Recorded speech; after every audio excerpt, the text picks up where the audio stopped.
This conference will now be recorded. Hi, so good morning, good evening to everyone. This is our 17th meeting for the TAP project.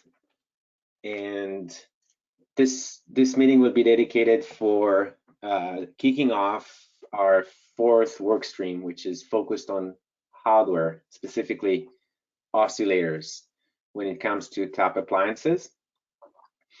And before we dive right through, just some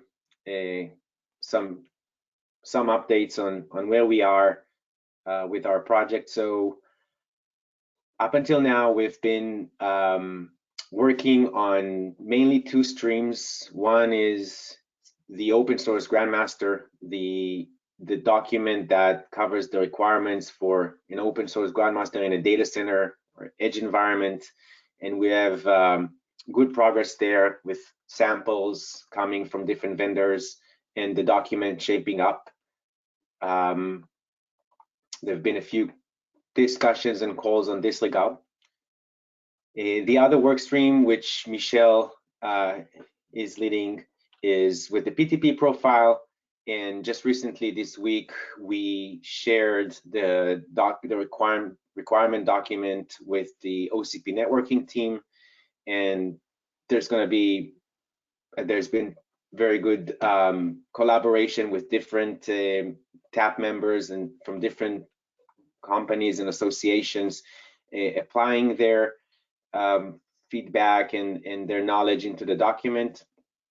Will also help now to extrapolate the requirements from a switching device to support the PTP profile. So work is still in process in this space, and your feedback and collaboration is very, very helpful for us. Michelle, do you have any next steps or meetings that you want to share with the team on the PTP profile?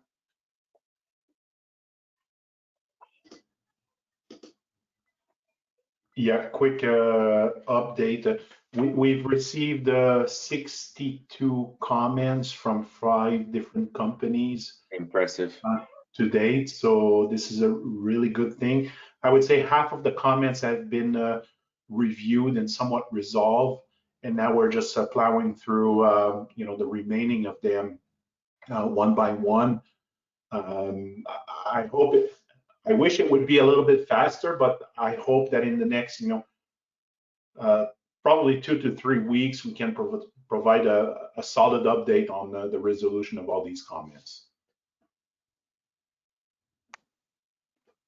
Awesome. This is great. So I appreciate the team collaboration, the whole members here. This is going on as we would like to have with the all our other work streams. And the focus for today is for Gary from SciTime, who has volunteered to lead the fourth work stream for oscillators to put a framework to collaborate and to define means to measure and classify oscillators. I will not steal, Gary, I won't steal your thunder.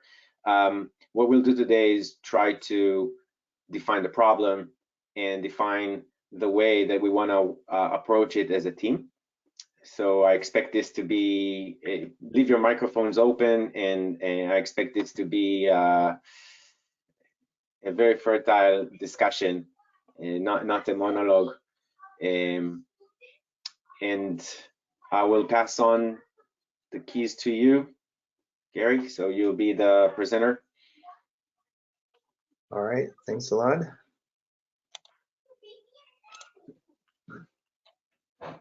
Okay, I think you have it.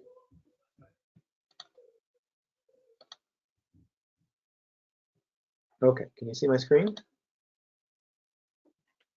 I can. All right, perfect. All right, so today we're going to provide a framework for the oscillator workstream. It's a fairly short presentation. We get about 5 content slides. First, I'm going to discuss why we created the oscillator workstream, what we expect to be the desired outcome, and then start with the framework of how we're going to work to create specifications for oscillators. The emphasis here is a framework and fleshing out comments and suggestions from the community. And then finally, we'll summarize that with a methodology to move forward and a call to action. So why did we create the oscillator workstream?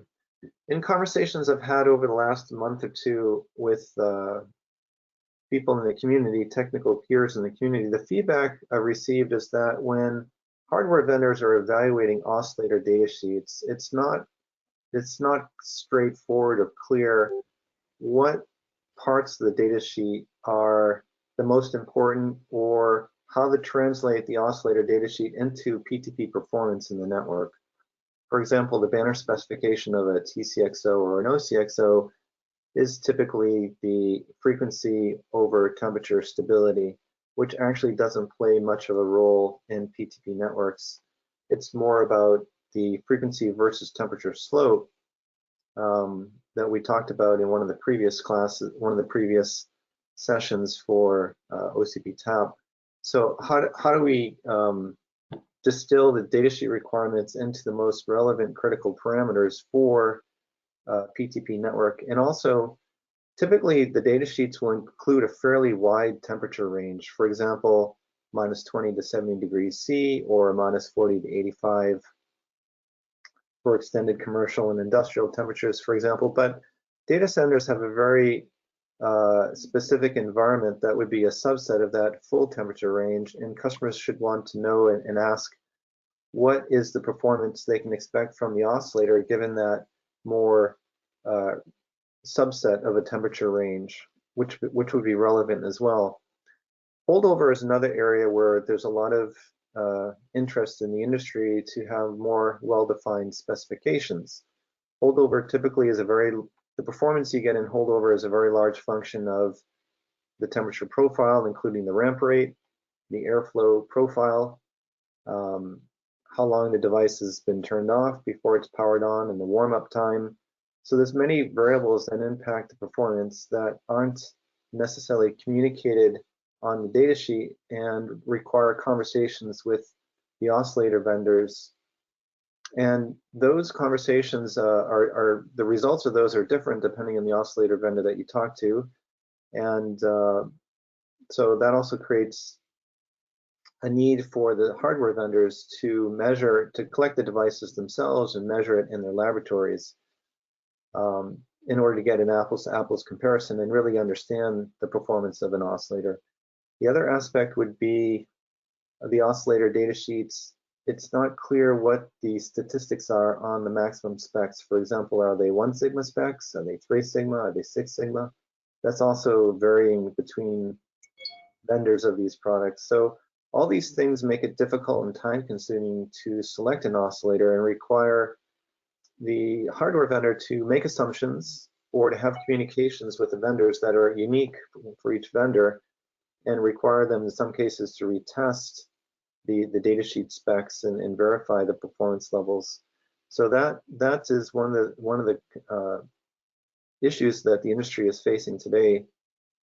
And when they integrate those devices into their systems, the performance that they get because of variations in the manufacturing of the oscillators, the system performance can also vary, and the test results can also vary. So it leads them to select other components and go through the process and iterate.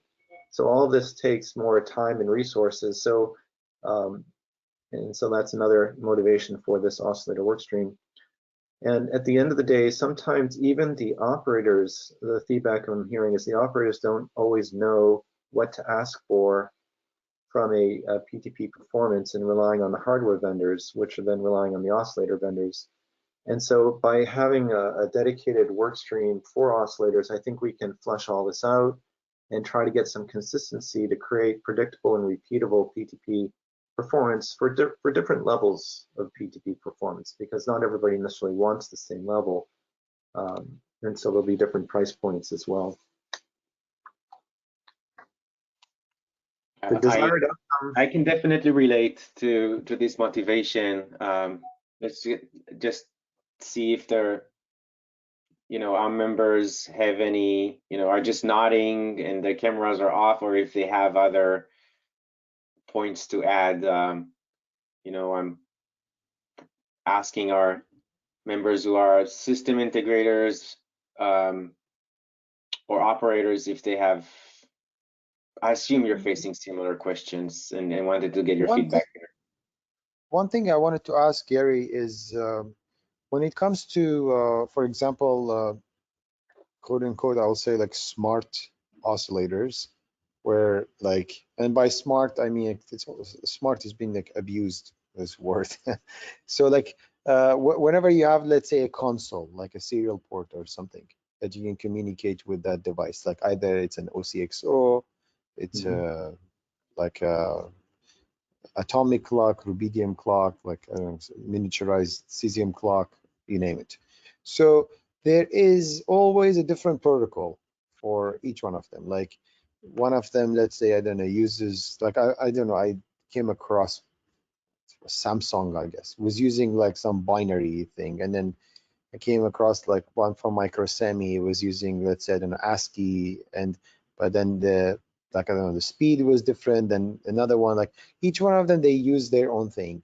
So wouldn't that be good if we can, let's say, have at least some common things? How we have, let's say, GNSS. GNSS also like a mess. Everyone is doing whatever they want, but at least there is the anemia that if you use anemia, then everyone knows what you're talking about. Like you basically can often go in the console with their proprietary thing, enable anemia after the stream is all anemia.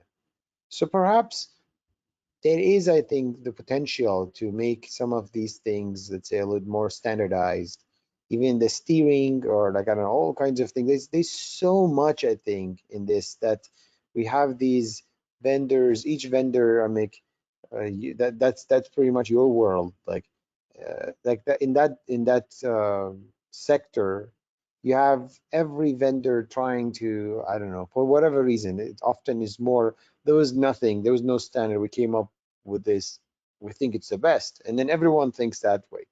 While if there was something that it's not necessarily the best, but is like the one that covers the most, then we can take that as a standard and everyone starts to follow on that. What do you think about that, Gary? I think it's definitely something that we should discuss with the community. I can see the benefit of it because in a lot of cases, from a clock or oscillator perspective, you are doing the same thing. You're tuning the output frequency, you're reading the temperature, you're checking the health status.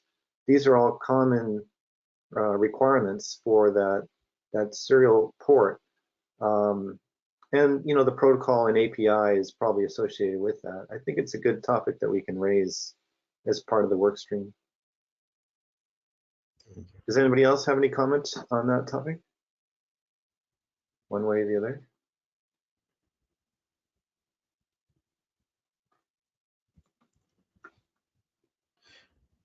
I think it's okay.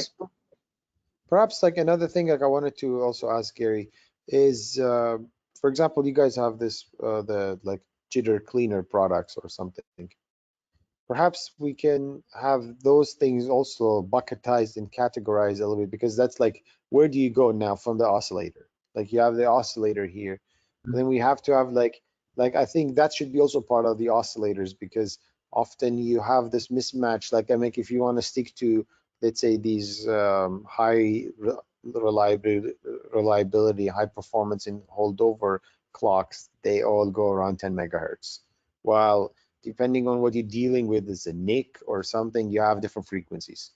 So perhaps that should also sit in the same bucket, because combining the jitter cleaner with the oscillator, I consider that now a low jitter oscillator. Think about like system level. Yeah, definitely the jitter attenuator is used in the 1588 servo as a way to steer to lock to the upstream master. And certainly if there's you lose the lock to the upstream master, then you have holdover. And the way that you go into a holdover and come out of it, maybe there may be some requirements in the data center that might make it different from others. I'm not quite sure. Also, the bandwidth of that jitter attenuator could play a role as to the system phase noise that you'd like to see at the output. So the clock jitter attenuator product itself could have system implications that may see a benefit in rolling it into the oscillator workstream as well. Again, that's something I'd like to explore with the system vendors, the hardware vendors, to see where the requirements would line up and see if it'd be necessary to bring that in. But I do think that that would be interesting conversation to have. I think the motivation. Please, Dan, please continue, Dan. What about Synchy and how using it would help choose or, you know, an oscillator? In other words, if I have a master for Synchy, I probably want really good oscillator. But if I'm a slave on the Synchy, do I put as much effort into it as, you know, I would need? In other words, could I not put as much effort into it to making it less jitter or less? Yeah. I think that's a good question, because there may also be a requirement for Synchy in the data centers, but Synchy is a fairly, I mean, it's coming from ITU-T, so it has its own set of requirements that may or may not be desirable for a data center. I give you an example. If you don't have holdover in your data center as a requirement for that particular node, then you don't necessarily need to have 4.6 ppm stability for the course of 1 year as a requirement, because if there's no traffic coming in, as an example, then you're not too particularly concerned about the connection going out. So there may be some ways we can adopt the Wander characteristics, the NTIET dev, to ensure Synchy compliance in that sense, but maybe some other areas that we could give up that's part of the work that we do here. I'm just thinking off the top of my head, but this is definitely fertile ground for exploration. I think that it's all really good topics.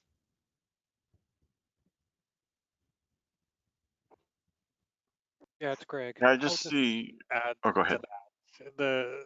The one advantage of the ITU-T though is they've done a lot of work already. They've got people there from members from both equipment operators, silicon providers, oscillator vendors, and a lot of simulation has been done. Network limits have been defined, and so I would say it's best to try to reuse as much as possible from them, because it becomes almost a freebie. They have already put the effort in to try to define these into measurable capability. And because of that, it makes it very easy for people to develop equipment and then claim quote unquote compliance as a clock node, as an individual node, not necessarily having to worry about the overall network limits, but at least they can define the node limits and make sure they meet it.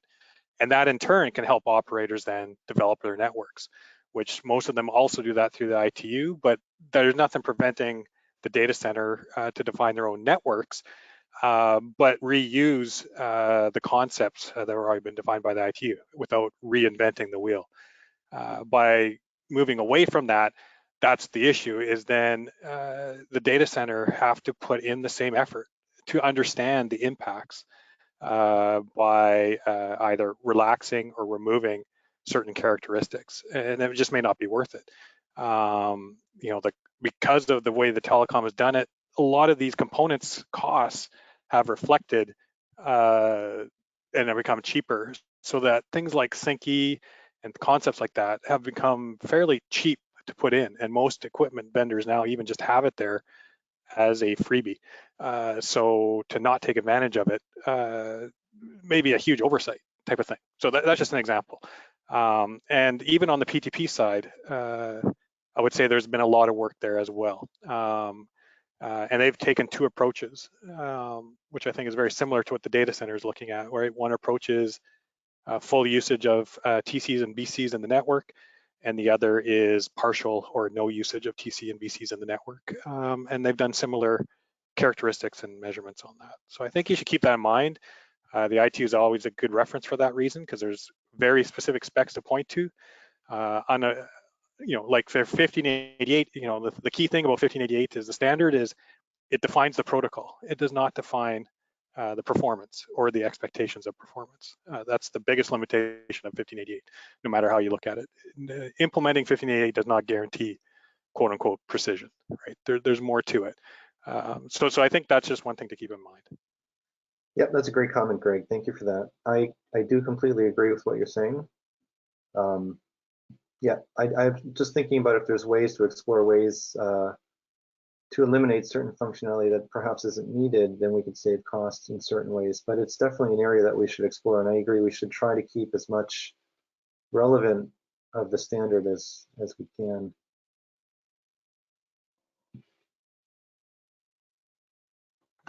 Okay, so let me continue on. So what I envision as the desired outcome would be that we would have a class system of oscillators that cover the majority of use cases that will help people to simplify the selection of the oscillator and promote adoption for different levels of PTP performance in a data center.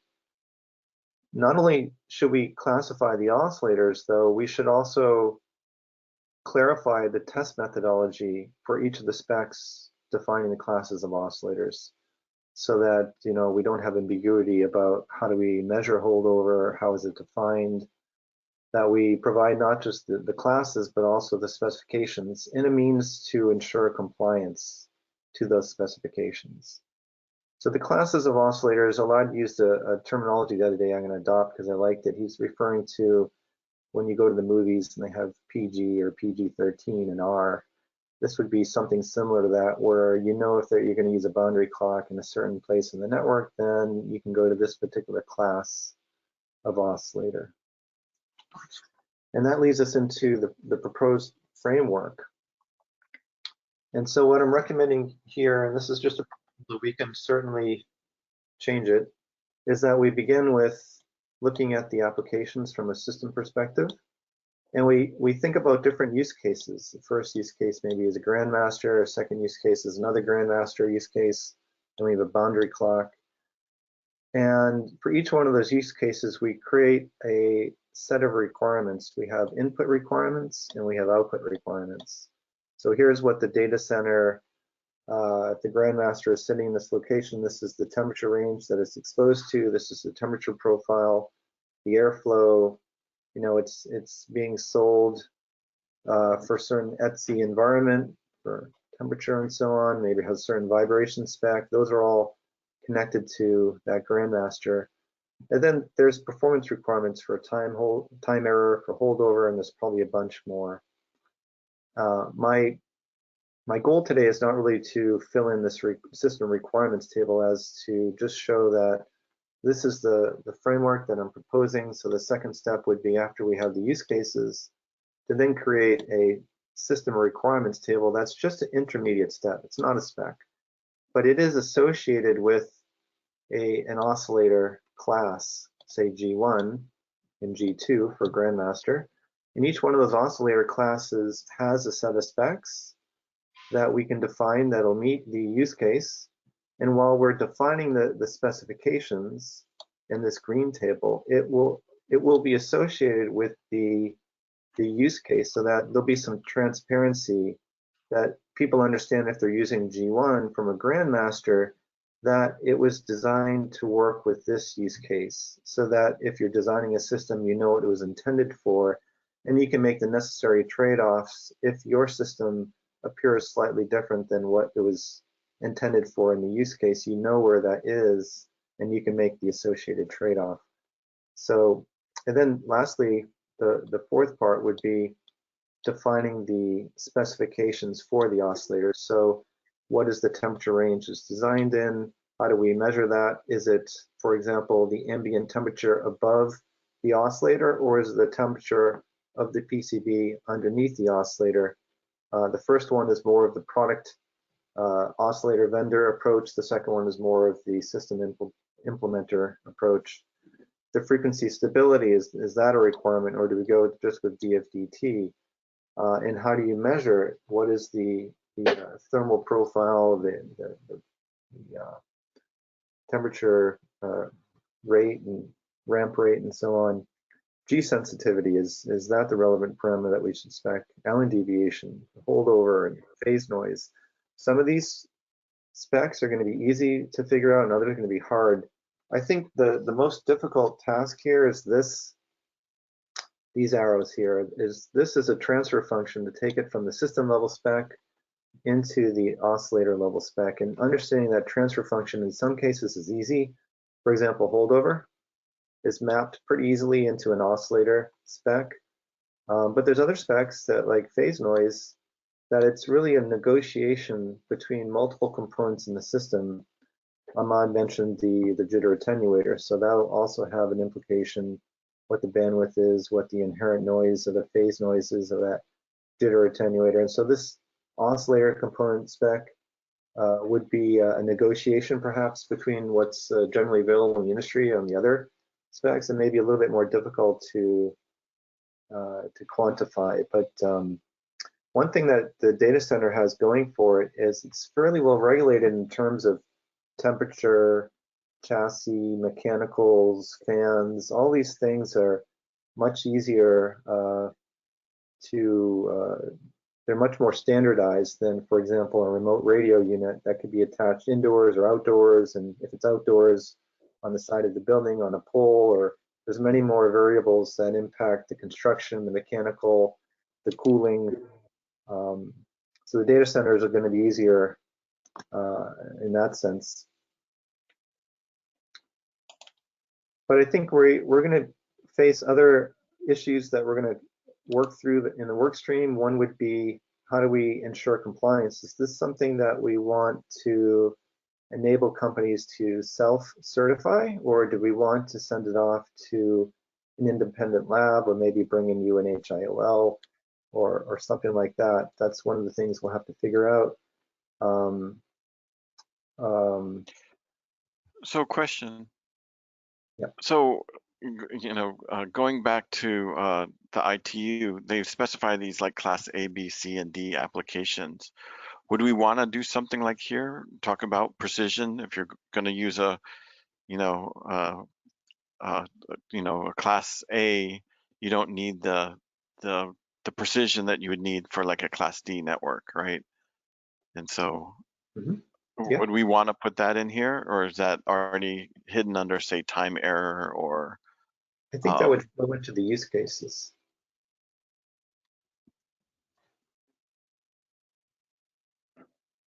Just my thought, Well, but maybe we want to capture it that way. Yeah, I'm not sure. I mean, a grandmaster, granted, you'd want to be very precise, right? But some data centers might want to have, your boundary clocks, your transparent clocks, your ordinary clocks to also be very precise because they want to get single-digit nanosecond, down to the server or the smart NIC. So yeah, it's my opinion. I don't know if others have So opinions on that.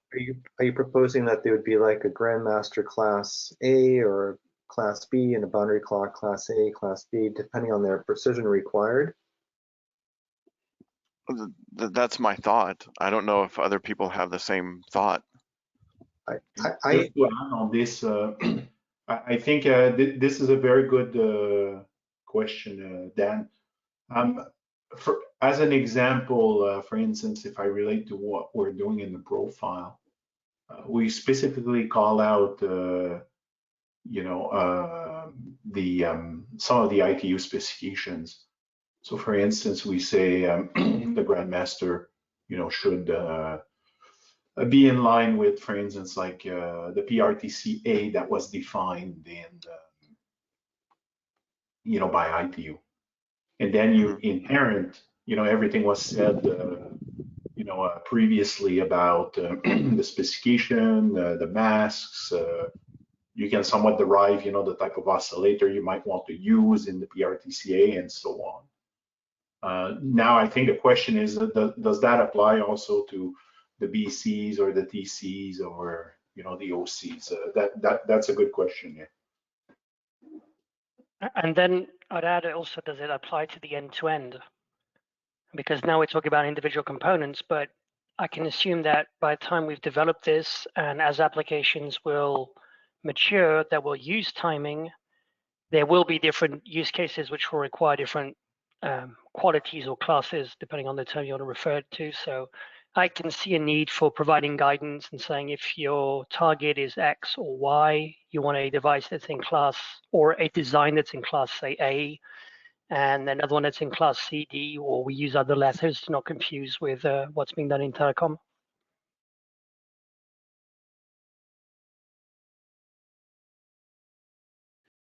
Yeah, Dan, just to finish my thought, I think we are in agreement, though maybe what I'm calling it is a little bit different than what you're calling it, but I do foresee a need for different levels of precision that would then have different levels of specs for the oscillator classes. Mhm. I think that makes sense. Yeah, I agree. So what do you guys think about this framework in general? Does this seem to enable us to a path to move forward? Would you change anything? I would like to ask Thomas. So Thomas, referring to your comment, where this framework needs or does not need to intercept with the ITU existing classification. I mean, I believe that they've gone through a similar framework. It's just that I'm not knowledgeable about it. Sure. So I'm sure there are others who know more about it than myself actually on this call. But the point, what I'm trying to refer to at least, is saying, and it's been voiced by others, you're building for different target requirements. We're using the same technology, but as it's been pointed out, you might use it in different ways, or you might have different specific requirements for the different parts that are in the chain. And as such, you design these different classes. Now, we can do just a cut and paste from what has been done for telecom, or we can decide that there's maybe a need for other classes or different classes that correspond to applications that we either see now or foresee in the future in the data center environment. Although personally, I think there'll be an intersect at one point with the work that's being done in telecom and the backhauls that are being done in data centers. So I don't know if that work would actually end up being redundant or not. I'll let others comment. Thank you.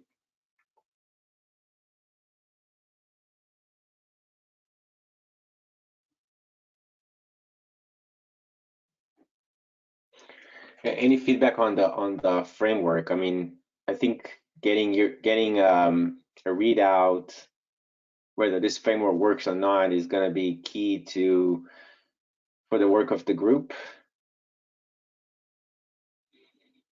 And if we have something substantially different, if you have something substantially different in mind, or to leverage existing work, sort of like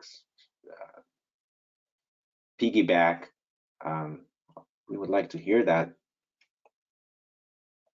What do you guys think? Like, I mean, Gary, what do you think about let's say certain let's say procedure of certification? It doesn't need to be necessarily like formal, but it's more like we met this, we met that. So like when the vendors are like going through things, like I think that will address. I think who brought it up? Like was talking. I think was Thomas. I think right now. So that like about the redundancy. Well, when you have a set of tests, and then you voluntarily say like we met this, and that just helps us. Let's say then we define those tests, and then we go through things. Like for example, when it comes to, like to be more specific, when it comes to holdover, it's a statistical thing. It's basically how you deal with the second law of thermodynamics.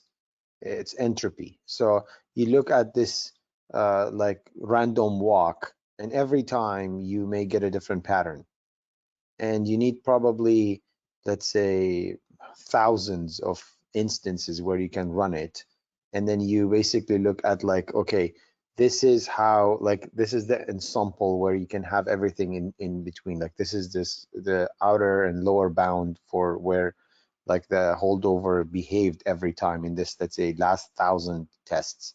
So this is like when you combine that with the fact that, okay, for the holdover for every one of those, let's say 1,000, you need to wait, let's say, I don't know, 1, 2, 3 days, then it becomes like really not feasible if everyone wants to test that.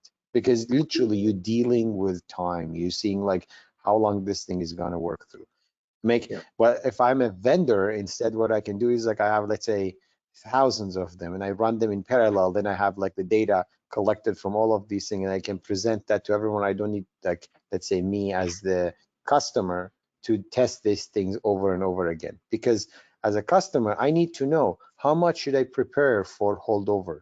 It's really an important thing for me, because like, and it goes not only for Grandmaster, it goes also to my devices, my servers, because that can tell me like, hey, I really don't need to send, let's say, 1 message per second or 16 message per second, or like I can tweak that literally to my needs. And I mean, I hate over engineering. Like but like you end up doing over engineering when you have like lack of insight of what is really going on there. Okay, let's just do it like this because it's an overkill, it's gonna solve it. I don't like that. Like, and that's like one reason why I want to have this a little bit more standardized and more like deterministic. Ahmed, I've ahead. got a question for you. Oh, sorry, Yeah. I didn't mean to interrupt. No, please go ahead. No problem. Quite good. I finished my sentence. Yeah, so comment I was going to make is I agree with the sentiment from an end user perspective, but I think we also need to be cautious on how we treat that in terms of each user will have different requirements. So I mean, I like the idea of having guidelines, and I also agree with trying to not over engineer. I think all of us who've dealt with telecom and over the last 25, 30 years know very well what the term over engineering in telecom actually mean in terms of designs. But it's true that in the environment we're talking about, if you don't need to do something just because it says you need to do it in the spec, why do you need to do it? So I'm with you in terms of being able to allow users to relax it. I still think we will need one way or another to benchmark, and then the sum of the parts needs to be benchmarked too. I see it too often where people are reading off data sheets or asking you specifics about one piece of the system. And this is why I always come back to the end-to-end discussion of saying, well, how do you provide this with, I don't know, a network of n number of hops, or these capabilities, or are you expecting every single device in the path to have the same grade as a PRCA, a PRTCA type of capability, or do you assume that you actually have enough intelligence in your endpoint to deal with those situations? Because in other markets, I've seen people assuming that PTP is always there. And when it's not there, there is something that is there in order to make sure there is no logic anymore on the endpoints. And I would like to make sure we don't end up in get caught by that. Not by the people on this call are knowledgeable, but by the wider audience that will consume this technology once we put it together. Absolutely, yeah.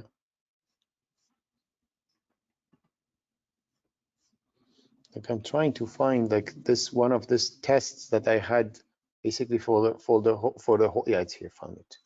So basically, a lot. Can I share screen? Yeah, I'll make you a presenter. Just give me a sec.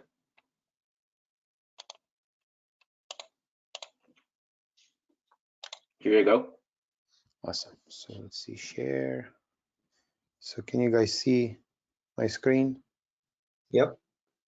Yeah, so like this is basically I think this was, yeah, this was in seconds, because I couldn't just wait very long. So I basically had to write just like a daemon script that turns on or off, on or off, on or off, like constantly, like the synchronization, to basically look at the behavior I have for the holdover. And you see every time, it's a beautiful thing. It's like nature, like every time you have a different footprint, because this is essentially the integral of that mistakenly consider, or like, oh, it's fine, you can consider the Gaussian noise. So, and then when you get that, you end up basically with this random walks. But then you see every time I have a different thing, and like how can I judge on this? And if you don't have enough knowledge about something, you end up with statistics, and I mean, statistics is your only friend then. So let's say if I go with the specs will never tell me about this. Like you're not gonna get like a good understanding of what is going on there. And it was quite interesting for me. Like, I don't want to mention a name, like, but working with like different, let's say, vendors for test equipments and everything. And I brought it up, like, do we have a test like this that can show me what's going on? And they're like, oh no, we don't have such feature. And I'm like, this is like the most essential thing, because for me, let's say again, this scale, I have a requirement of, let's say here, 2 seconds. Assume this was actually nanoseconds. So my requirement, it's here, like 10 to the power 4 of a nanosecond. So this will be like 2 will be basically 200 nanoseconds. So let's say I have a 200 nanosecond accuracy requirement. So I can just line this up here, and then I look like, oh, okay, I have like, let's say 200 seconds that I can count on the holdover on the worst case scenario. And when I run this, let's say, I don't know, hundreds or millions of times or something, then I get like these things. But running this thing on my end as a customer is a pain, because I have to acquire every one of these lines basically in an experiment, serialize all these experiments, and you end up, let's say, for months sometimes. If I want to, let's say, do the holdover analysis, let's say for a day. So every one of those lines I have to wait a day. So instead, let's say if this goes straight back to the bucket of the oscillator vendor or something like this, over there, they're not running it on one device. They have like thousands of, like, I don't know, like, or they can hundreds, let's say. So their experiment will run 100 times faster than my experiment, and then whatever they have can be shared right away with everyone else. So this is one instance, and I hope like we can get more of such things, you know, like out of this, rather than just a funky number of like, okay, this was like the phase noise or something. I'm like, great, like, how can I really interpret that? How can I make my engineering decision on that?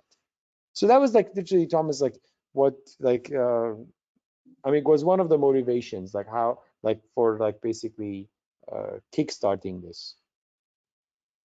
Sure, I understand.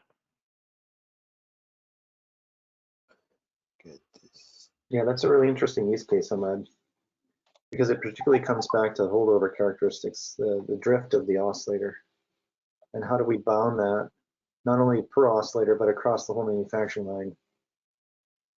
Yeah. So how can I pull back, because I wanted to see. Or did you want to share something else? Yeah, I want to get out of the share so I can share another thing. Like, how do you do that? I will share it again with you because I previously need to do it each time. I see. Okay, you're the presenter now again. Okay, so wait a second. Jeez, this is so counterintuitive. Not now. Oh my God. Okay.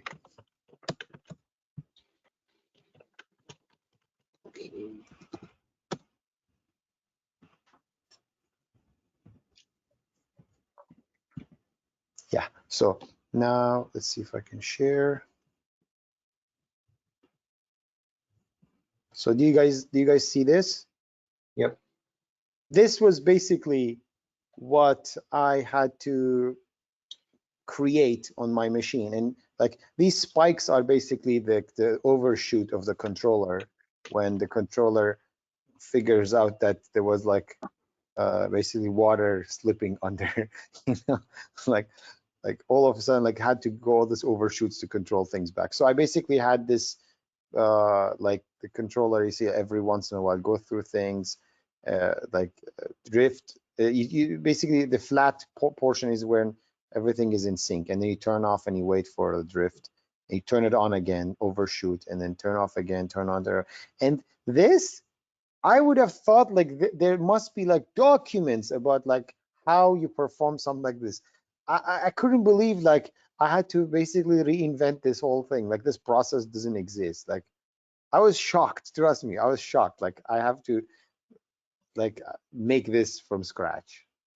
I was expecting there should be a button right away you press, let's say in these measurement tools, and you get this over time.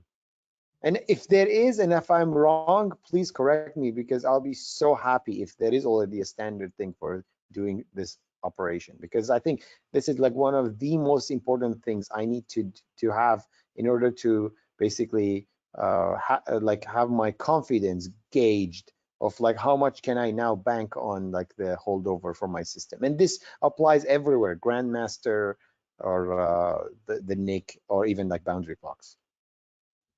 Mm-hmm. Okay, I think I can give it back to you. So the share screen.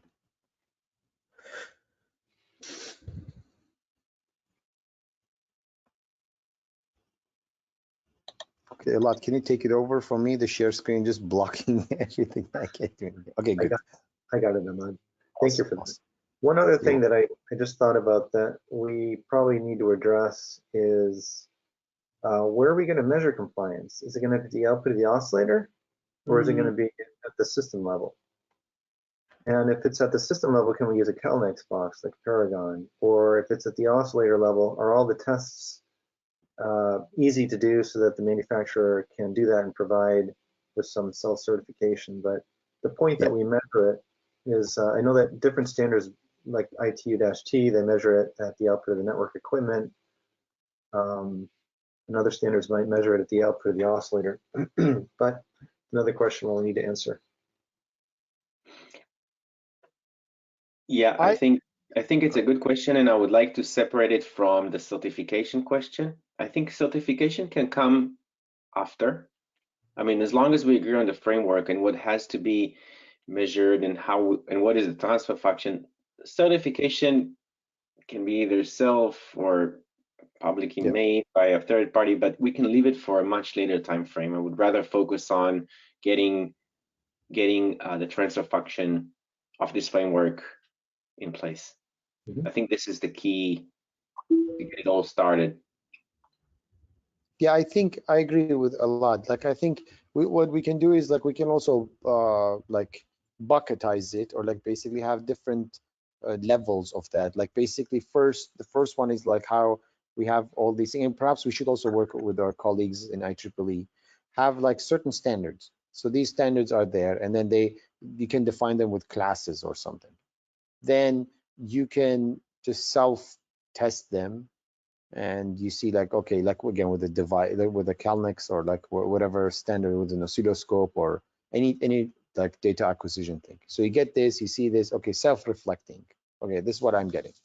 The second one is now the self-reflecting is a little bit more serious, that now you use a standard device. Like for example, often what we do is like we take a Calnex device, and because Calnex has been used all over the place, and that way I have a good cross-reference that like I use the same Calnex Neo that is, let's say, calibrated and blah blah, all of these things are taken care of. That's my reference device.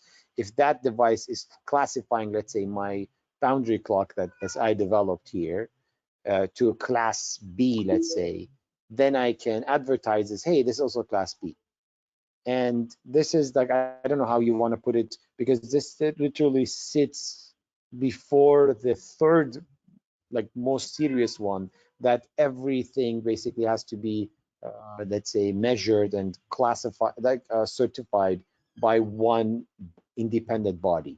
Like you basically send it over to let's say, again, perhaps we can find an agreement on, let's say, I don't know, maybe Calnex wants to do that, or someone else will basically act as this third party that will do the standards, like basically similar to what you have in all the standardizing bodies, let's say you have in, again, backed by IEEE and everything and so on. And again, that really depends on why we don't want to do that. Like me as a customer, I can't care less about that. As long as I have a traceability of numbers that I'm getting to whatever is out there, I'm fine. So perhaps the second one is good for me.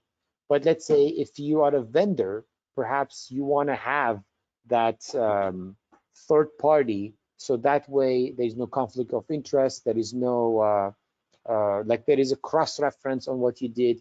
There is a third party that like approves that your like products sits per the standards that's advertised, and so on and so forth.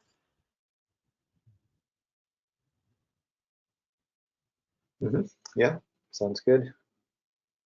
And one more thing, like a lot, maybe it's not bad if I mention it. Overall, this is like a housekeeping thing with regards to our meetings. So as I make everyone notices here, So this meeting, like we're gonna have basically two types of meetings. Like we're gonna flip-flop between the two, from going from here on. Like this meeting is, I consider it more like a, what do you call it? Like internal meeting where, or like a discussion meeting that rather than a presentation, it's more like we're discussing things in, I call it family business. So like basically we discuss with things like how certain standards and so on, and engaging, and it's not just like a podcast-ish thing, you just listen to it and so on. And then we want to have, basically we want to flip-flop with another type of meetings, like basically we want to have in a month one of this and one of that, again depending on the demand, we might change that. And then a lot basically will have in the email, like also explaining which one it is, so when you guys attend the meeting, you know, you can gauge your expectation. And let's say the other meeting will be like more of like a talk, or let's say an external presenter we bring in and so on. And yeah, this is what we want to convey as we go forward. All right. So let me just go ahead and finish out the. Yeah, let's go to the call to action, and Wonderful. I guess we need to build the next steps. Right. So as far as the methodology goes, what I envision happening is that we nail down the system level requirements first. This will mainly rely on the operators and hardware vendors to provide that. And then we'll map it into the component level specs, which will rely heavily on the component vendors' participation. And then we'll standardize them to different classes and specify test methods. And then it'll go out into the community to implement in the field and bring those test results back in, and we can iterate as needed. So the call to action is for system and oscillator vendors to join the workstream meeting. First meeting will be next week on Thursday, 9 a.m. Pacific. And in that meeting, we can decide on the normal meeting times and the cadence, but at least this will get us started for the first meeting. And so if you're interested to participate, please do email me. My linked email address is on the OCP TAP wiki page. And we hope that we get your participation so you can help us create solutions that that'll benefit you and your companies.